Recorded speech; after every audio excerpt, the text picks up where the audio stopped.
Hello and welcome again to the famous CFC podcast, where each episode offers a deep dive into the wonderful history of Chelsea Football Club. My name's Garry Barone and I'm joined as ever by club historian Rick Glanvill. Hi Rick. Hello mate. And in light of sudden developments regarding the area surrounding Stamford Bridge, we thought in this episode we'd take a historical look at something very current. Yeah, because the Guardian's Jacob Steinberg has broken the story that the Board of Trustees for Stoll, the provider of 157 supported homes for service veterans, has agreed in principle to sell the majority of its Sir Oswald Stoll mansion site in Fulham to the Chelsea FC ownership group. This has since been officially confirmed by Stoll, who say the deal has been agreed in principle but is subject to further resident consultation, which will end around 20 September. Now, to me, Rick, this does sound significant, but can you explain to us why? Well, Garry, it is actually very significant, and it potentially breaks down a wall physically and metaphorically that has hemmed the Stamford Bridge Stadium in since 1910, meaning we should be able to plan for a larger stadium capacity at the bridge, which is something that's been holding us back, and have the legal authority to fill that stadium, granted by local council and other safeguarding organisations. Now, the point about this is that Oswald Stoll mentions a grand building right adjacent to Stamford Bridge. And so it's a stone cold fact that with the current Stamford Bridge footprint, we are restricted on how many people we're allowed to watch games, principally because we only have two egresses or exits. That's the Stamford Gate and the Britannia Gate, and they both spill people, turf people out onto the same thoroughfare, Fulham Road. Britannia Gate is at the western side, so people go down to Fulham Broadway, and Stamford Gate is the sort of the main gate where people go towards Earl's Court or whatever. But fundamentally, you're throwing tens of thousands of people onto one road, and authorities don't like that in terms of safety. And the reason why we turf all these fans out onto this one road, Fulham Road, is because if you've never been to the stadium before, the site is very closed in. On the eastern border, there's a railway line and then a cemetery after that. To the north, the district line trains rumble past regularly, so there's a train track there. Right abutted up against the stadium boundary. And to the west, there's this walled community of Oswald Stoll dwellings for combat veterans. So basically, all the routes are blocked on three sides of the stadium site, and the authorities then put restrictions in and out of the southern exits. Precisely, because we spill the spectators out onto one road, and they just don't like that. And in fact, throughout the club's history, right from 1905, our foundation, and again in the 1930s and the 1990s, and even in the design Roman Abramovich obtained planning permission for in 2017, there have been proposals to remedy that situation to open up a second side. So generally, this is the west side. Sometimes it's the north. And there have been even ideas about opening up, putting spectators away from the ground into Brompton Cemetery, so over the railway line. But unfortunately, that alternative exit, that walkway, has never happened. So the authorities still limit our capacity at the ground. Sounds really frustrating, but why weren't any of them built? Well, various reasons, frankly, nearly always cost, as you'd probably expect. Making it pay and working out how much these things would cost. For example, in the mid-1930s, the London Passenger Transport Board, which is the equivalent of what we have in London today, TfL, Transport for London, they're an overarching body that looks after all the transport, public transport in London, actually offered to part fund a walkway at the northwest corner of the Stamford Bridge site towards what was then Walham Green Station and is now Fulham Broadway. So this would have taken people, fundamentally from the Old West Stand and the North End, and taken them directly along the side of the track to Fulham Broadway tube station. But Chelsea made huge money from greyhound racing at the bridge, which used to happen twice weekly at Stamford Bridge. And they really, I mean, it was like the Greyhound Racing Association there. It was like the tail wagging the dog, frankly. And when they had this meeting with their LPTB and that body put their proposal to Chelsea, Claude Kirby, our chairman, virtually said nothing. And all the barking came from the Greyhound people, and they didn't see the value in it. They said, "Oh, we don't really get the crowds that would warrant a walkway." So even with that gift of part funding by the passenger body, public transport body of the day, the offer was rejected. Absolutely stupid. And in the 1990s, so when the current stadium, as we know it, was being conceived and going through planning, and parts of it were built, there was a proposed walkway that was a little bit more complicated and expensive. And unfortunately, that fell victim to concessions that were beaten out of the club by local residents and opponents of the Chelsea Village scheme during the planning inquiry. So we lost out there as well. We'll be back with more Chelsea history after this short break. So now we can make a truly historic breakthrough. So how exactly would the acquisition of the Stoll site benefit the club's plans? Well, firstly, can I sort of describe the Stoll site? Because the part that most people see, the building, the imposing, beautiful building that most people see when they're walking to Stamford Bridge on the Fulham Road, it's next to the Britannia Gate. And that block that sits on Fulham Road is the only part of the original building from 1923 of Stoll Mansions. It's a beautiful Baroque piece of architecture. It's got iron gates, gate piers, and wing walls, and it's Grade 2 listed by English Heritage, so it can't be demolished. And you have to get enormous. It's an enormous struggle to even amend designs like that. So it really is part of London's heritage, and so that won't be touched.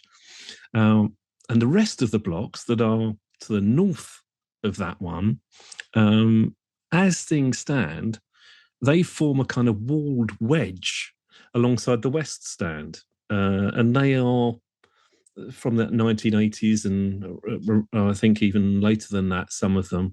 And they're basically just copies of the original block. So they don't have the same architectural merit or gravitas as far as heritage is concerned. So is the protected block part of the sale then? I really doubt it. I don't see why Chelsea would want it. And I would also imagine Stoll would want a presence still at the place where they were founded. And don't forget that block. It's very iconic. As I say, beautiful architecture, and it still bears their name. So I would imagine they might not put that into the sale. Sure, that makes sense. But if we were to buy the remainder of the site, then what exactly will we be gaining? Well, we'd be gaining all of the land, the freehold of the land north of that block, and the block is quite shallow. So I reckon you're gaining maybe 2.5, 3 acres. And given that Stamford Bridge is around about 13 acres, that's quite a significant jump just in terms of space, expansion space. But more importantly, really, is that land, parcels of that land that is currently owned by Stoll. I think there's like a social welfare building, I think, on Wansdown Place. Now, if that rings a bell, that's because that's the road that you walk down when you come out of Stamford Bridge, the Fulham Broadway tube station on a match day. It's then where the match day exit and entrance are. So that opens up from the west side of Stamford Bridge.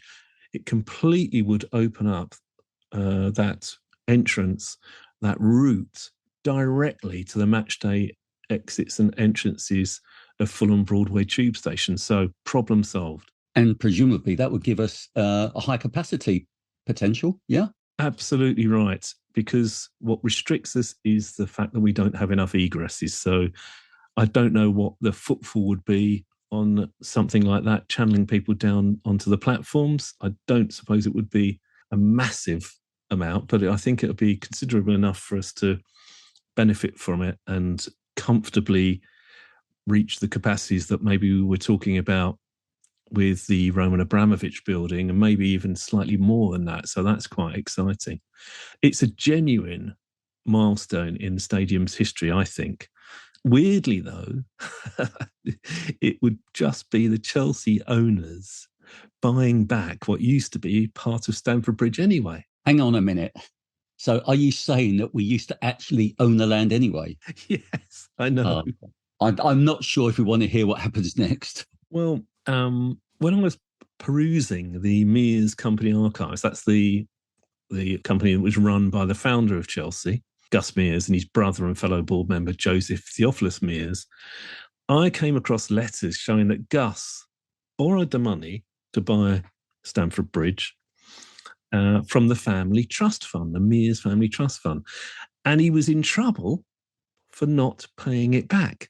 They were saying, look, you're getting money coming in, but you're not repaying any of that loan. So that's a bit bad. We did that in good faith, and now you're not holding up your side of the bargain.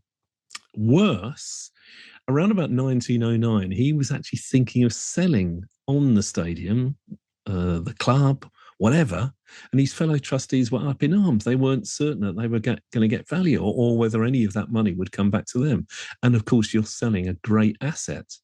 So they were really concerned about the way he was going.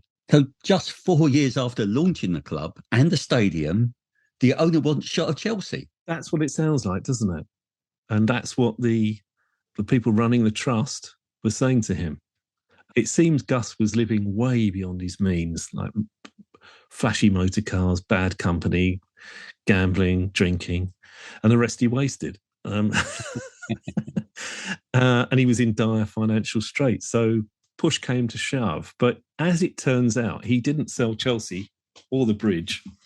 He sold tracts of land that were part of the plot around his house, which was at 444 Fulham Road.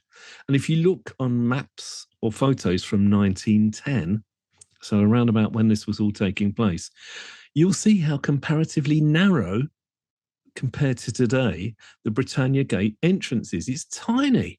And that changed because he demolished his house. And so there was a broader thoroughfare created there. I mean, had he not done that, we would have been in an even worse situation. Do you remember the old entrance to the West Stand and the North Stand, those rickety old turnstiles? I do indeed. Well, that was put there after this deal had been done. So he sold his house, demolished his house in order to help the club. I mean, that sounds a great gesture, but let's face it, Rick, who among us wouldn't have done that for their club? To get more fans into the ground. Fantastic. And the remaining land he owned that wasn't useful to the stadium, really, he sold to the theatrical entrepreneur called Oswald Stoll. Right, so is this the same Stoll from the Stoll Moss Variety Theatres, which were all over the place 100 years ago? Absolutely, the very same. And on my guided walk of Fulham Road that I do occasionally, I talk a little about Stoll and what sort of personality he was and how wealthy and significant he was in the arts world. He was immensely wealthy, grumpy, teetotal, and only swore 3 times in his life. I love that detail. And he had no sense of humour, which is, of course, perfect for someone hiring comedians. Well, you're not doing a great job here selling him as a splendid night out down the pub. Well, no, but a cheap one maybe, at least. Anyway, Oswald Stoll, Sir Oswald Stoll, to give him his full title, paid Gus Mears £8,500 for 3 tracts of land, and that was on 12th of September 1910. And afterwards, Stoll repeatedly applied for planning permission to build a new theatre, a musical there. And on each occasion, the council knocked him back. And I imagine those were the rare moments where he actually swore, those 3 occasions.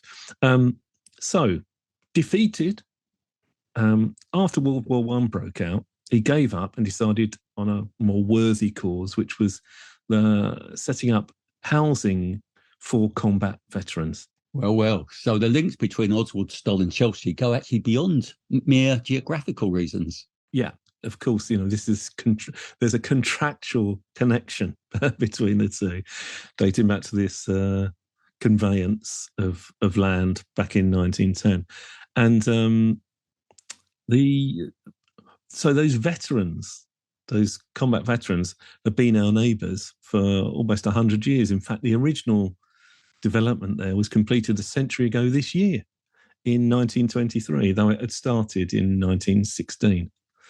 And I have a copy of old conveyance documents that I maybe will put up for people to view somehow. Our social media or whatever will make them available. But these documents from December 1910, so just after the deal had been done, relating to this land, include a memorandum, easy for me to say, a memorandum added in July 1918, so towards the close of the First World War, and explains that the landowner, Oswald Stoll, has gifted the freehold. So he sort of passed on the freehold he paid £8,500 for to this new body called War Seal Foundation. And you can see that inscribed on the buildings of the Oswald Stoll mansions to this day. And if you will have seen that if you've ever looked up and, out of interest, check some of what the inscriptions say. It's got battled stages of battle and people who were donors and things like that. But also it says War Seal carved onto one side of the building. War Seal, you better tell us what that is, because I haven't got a clue, Rick. Well, it's not one of Putin's secret marine life weapons, I'll tell you that. It's a different kind of seal altogether. In the 20th century and long before that, it was common to seal legal documents shut with like a drizzle of melted red wax. And then while it was still hot, you'd impress a piece of metal into it, which is called a seal. Okay.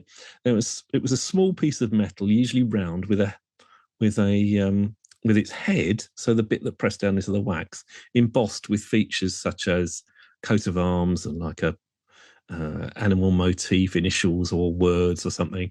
And the idea of this is that it will be a unique identifier of the person who had sealed the deal. So that's where the seal comes from.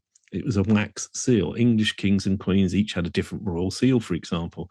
And so Oswald Stoll's idea was to press up a large quantity of like generic metal seals to sell to the public and to raise funds to help care for service veterans. So they were sort of war themed. And from 1915, he actually had these war seals for sale at his theatres up and down the land, and he sold thousands of them, helping to launch this project, which was, of course, bang next door to Stamford Bridge. So we've actually been neighbours for over 100 years now. So in that time, has anything at all resembling the current deal ever been discussed? A few times, I think. I'm sure there have been some in secret as well, because obviously it's a sensitive issue. If you're selling off housing for ex-servicemen, it's a hot topic always. So, as I say, a few times, and I know around 1984, the original blocks of housing at the north end of the Stoll site, so they were erected in 1917, I think, and they'd become quite decrepit. And when they were, crumbling, and when they were properly examined, it was deemed that they were irreparable, that there wasn't anything that could do. They had to be knocked down and replaced. And when I spoke to a former Stoll CEO many years ago, he was a Chelsea fan, actually, a Chelsea season ticket holder, he told me one solution the then trustees had considered was not to rebuild, but to sell the land back to Chelsea. So this was the mid-80s. So they offered it to the club, but Ken Bates turned the offer down. We'll be back with more Chelsea history after this short break. So in the mid-1980s, Stoll offered Chelsea land next to Stamford Bridge, but we didn't take them up on it. You could say that was fairly short-sighted of dear old Mr. Ken Bates, was it? Well, you could, especially as he knew a walkway to the tube station was the golden ticket to increasing capacity at the bridge, and that's what he wanted to do. However, in mitigation, he'd only been chair of the club for a couple of years, and at that time, that Stoll made their approach.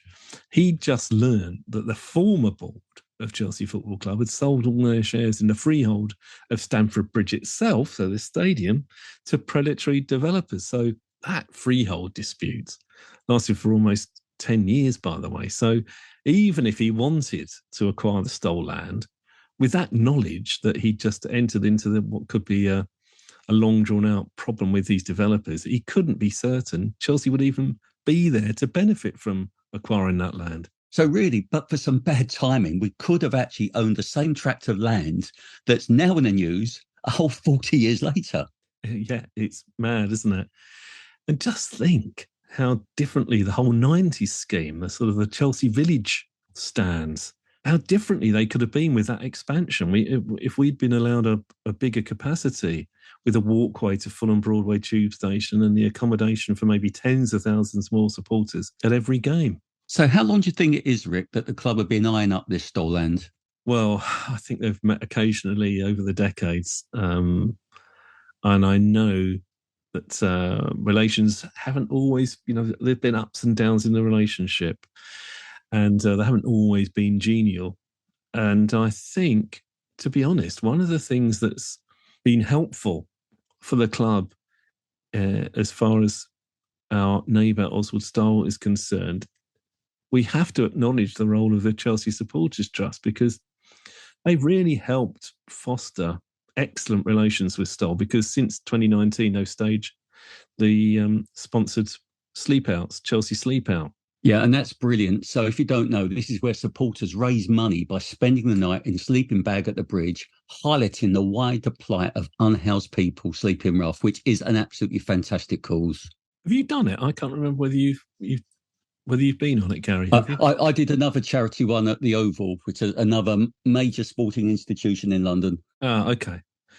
And importantly, those funds raised are donated to Stoll. So it's they're always really grateful, Stoll, and it's really sort of good, soft PR for the club, and very helpful with the relationship with Stoll Pensions. Well, that's fantastic then. So well done to the Chelsea Supporters Trust. And what a fascinating relationship with Oswald Stoll we've had for 113 years. I know. This is why we do this podcast, Gary, because we can lift the lid on some of these unknown relationships we have with our neighbours, and how history repeats itself. And as I said, we'll try and put some of the original conveyance up there from 1910, some of the original documents, so that people can have a good look at what those tracts of land look like, and where Gus Mears' house was at number 444, and a little bit of lovely Chelsea history. Absolutely. And you have been listening to the famous CFC with me, Garry Barone, and him, Rick Glanvill. Now, if you like the show, please subscribe and spread the word. We'll be back soon with a whole load more tales from Chelsea history. Come on, you mighty Blues.